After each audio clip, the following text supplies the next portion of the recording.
Hey everybody, welcome to another episode of MMOFTW here on MMORPG.com. I'm your host, Bill Murphy, and this is the week that was in MMO news. Let's get right to it, shall we? First up is some new stuff out of Guild Wars 2, as if we're not getting enough information from them on their expansion, Heart of Thorns. Apparently, we are now getting Chronomancers. We're getting Mesmers that control the time and space continuum. The whole bunch of new skills for the Chronomancers were kind of talked about. They showed a little footage, as you can watch in the video. So essentially what you'll do, they specialize in if you're a Mesmer and you specialize in Chronomancy, you'll gain access to Alacrity. As defined, Alacrity takes the opposite form by slowing enemies and chilling them. In fact, Alacrity speeds skill recharge, being the only specialization that has an ability which makes Chronomancers a must-have in parties and World versus World and eventually, dungeons and things like that. So all those longer cooldowns on your characters, if you're with a Mesmer with Alacrity or a Chronomancer, you'll actually have those skills cooldowns completely shortened. In addition, Chronos can boost their own speed every time one of their illusions shatters, or alternately, they can speed up the attack of those illusions themselves. So if you see they have a special offhand shield, and that's right, Chronomancers, Mesmers are now getting a shield, which we've been teased before. It'll give them a skill called Tides of Time, which essentially is a burst of energy emitted from the shield itself, moving along a straight pathway ahead. The burst stops projectiles while it is active, and in a neat touch, if it passes across an enemy, they are frozen in time or stunned for a few seconds.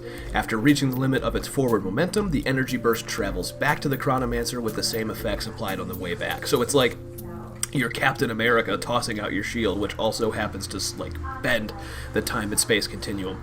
Really cool stuff. You can head over to the MMORPG website and get the full details, or go to guildwars2.com. It's right there on the front page, all about the first official revealed specialization. I mean, we know about the Druid for the Ranger, but we don't have a lot of details. This is the first one. You get a bunch of details about the Chronomancer, the Mesmer's elite specialization.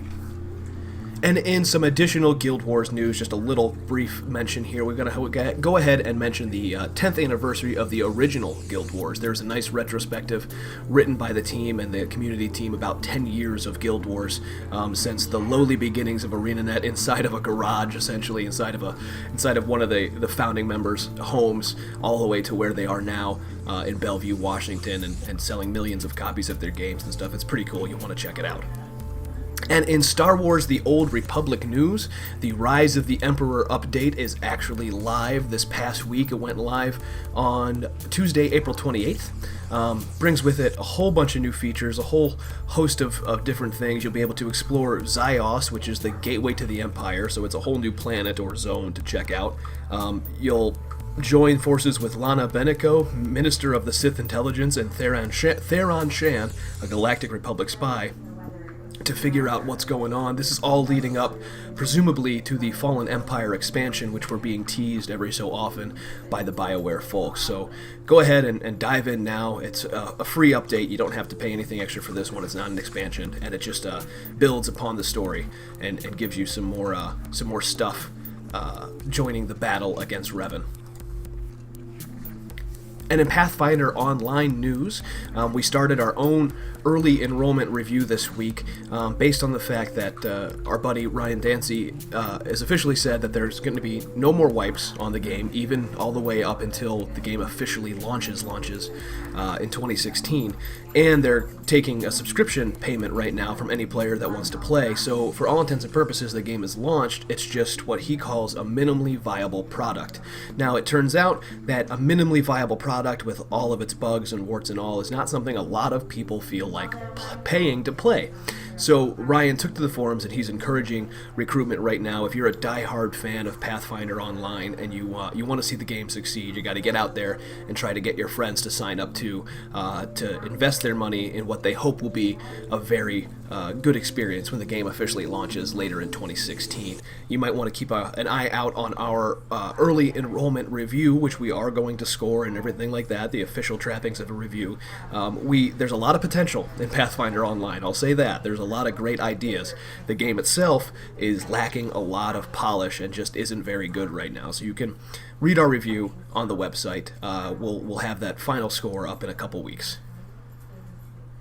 And last but not least, let's go ahead and give a shout out to the Daybreak folks. They unveiled their new logo, their new website, and their whole new vision on the world of MMOs. Daybreak is formerly, as you know, SOE, and they have their new website. They have all their new mission statements and everything out there, and they're converting to their new currency system. Basically, things are finally moving since they were SOE. They are now Daybreak with their cool new eyeball logo and everything. And you'll even see some good news coming out. This is something that Sony probably wouldn't have allowed, but the Daybreak crew went ahead and acknowledged the emulation of EverQuest 99, which is like an illegal, as you might call it, version of EverQuest that is being run right now privately. It's a project to sort of put the game back to the way it was when it originally launched, and they acknowledged this. They said it's a really cool idea, and they're even supporting it and offering help and advice as they go along. So that's really cool. Very cool of Daybreak to do. Maybe this sort of independent new way of doing things is gonna make the former guys at SOE have a lot better relationship with the players and feel like a more friendly company to work with. Oh, you know what? And let's add one more. How about some Crowfall news for you? So the Eternal Kingdoms FAQ was updated on the Crowfall site. The Eternal Kingdoms is essentially where you're gonna call your own home in Crowfall, between running campaigns on alternate worlds. The campaigns will be maps and worlds that are procedurally generated that end over time after, people will win and lose, and the Eternal Kingdoms will never do that. They're like your home base. So they're a smaller version of a campaign world, and according to the FAQ, they're going to allow players to construct, fight monsters, craft, and explore, all from the comfort of their virtual home. Now, they are player housing in a way, but there's much more attached to them. Buildings can be constructed, including marketplaces, housing, fields, and material plots can be placed nearby to keep one's kingdom self-sufficient. They come in a variety of different sizes, as do buildings, each needed to be upgraded over time. The progression includes your estate, fortification, a keep, a castle, a fortress, a citadel, and even a palace. Kingdoms can be upgraded and even traded for a stronghold of another type. Now, the article also discusses the design of one's plot and the ways in which groups of players and guilds can work together within a larger plot as authorized by the monarch, or the owner of the entire kingdom. Should a monarch stop being a player, players can pick up their plots and move them to a new location. Monarchs can also grant titles to other players living nearby, like nobles, vassals, and tenants. So you could live in your own little kingdom and just be perfectly self-sufficient. But if you join a larger group of people and you join somebody else's Eternal Kingdom that maybe matches what you want to do, if you want to keep your Eternal Kingdom PvE, or if you want a hardcore PvP Eternal Kingdom, you just go out and find one, join it, and become pledge fealty to that monarch there and become a member of that Eternal Kingdom. Really cool stuff.